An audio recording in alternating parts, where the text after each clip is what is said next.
Hi, I'm Rachel Tyndall. I'm a writer and content marketer at Tetra Prime. Hi, I'm Mark Wilhelm. I'm also a writer and content marketer at Tetra Prime. Hi, I'm Aaron Garner. I'm the CEO of Tetra Prime Consulting. I want to introduce you to the idea of the crisis choice. The crisis choice is a very interesting choice because it is it's putting on display the highest level of tension. So there's something that is residing within a person, and this moment, their internal beliefs are at the greatest amount of conflict with itself.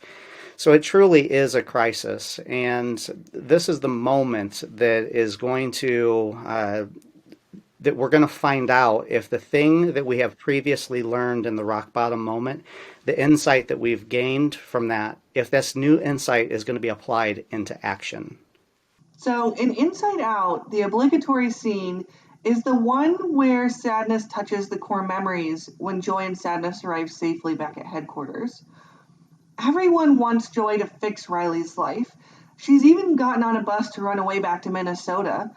But Joy says, Sadness, it's up to you.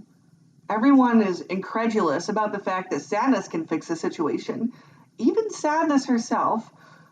But Joy reassures her, and Sadness slowly walks up to the control panel and removes the bad idea of running away, thus reviving control so she can drive Riley's emotions and decision making. Everyone is shocked and, of course, delighted that it worked. Riley runs back home after getting off the bus, and her parents immediately run to her and hug her. During that time, Joy offers the whole armful of core memories to Sadness to touch. Although Sadness initially hesitates for about half a moment, she gently touches them all. And as she's holding them, they all turn blue, and Sadness has this look of wonder. She checks with Joy, who seems a little bit disappointed but nods approval, before taking the core memories back to their rightful home. As we see Sadness putting the memories back, we feel like we've seen what we needed to see, the beginning of a new era in which Riley can have complex emotions but still be happy. This is the perfect segue into talking about the climax at the very end of the movie. The climactic reaction is really interesting. So we've seen the internal struggle with Joy that she has internally changed. We've seen the manifestation of that internal change in that she has done an action that is opposite of what she has done in the past. And as you can imagine, Joy, her primary job up to this point, Riley's entire life, that her job was to maintain Riley's happiness. And this was often at the cost of keeping sadness away. So at this moment, she does the exact opposite thing that she's done for most of her existence. And we desperately want to see how this turns out in Riley's life. We want to see how this turns out in the real world, how the world responds to this. So the climactic reaction in Inside Out is that Riley is remembering her old life in Minnesota with her parents, and she's remembering it with both happiness and sadness. So what happens? So all of a sudden, the characters in HQ look over and see a new memory coming down, a new core memory coming down the memory chute, and it is mixed. It's both happy and sad, much like the memories that Joy found in the memory dump. This has never happened before, and so they watch it go down the chute into the little core memory stem.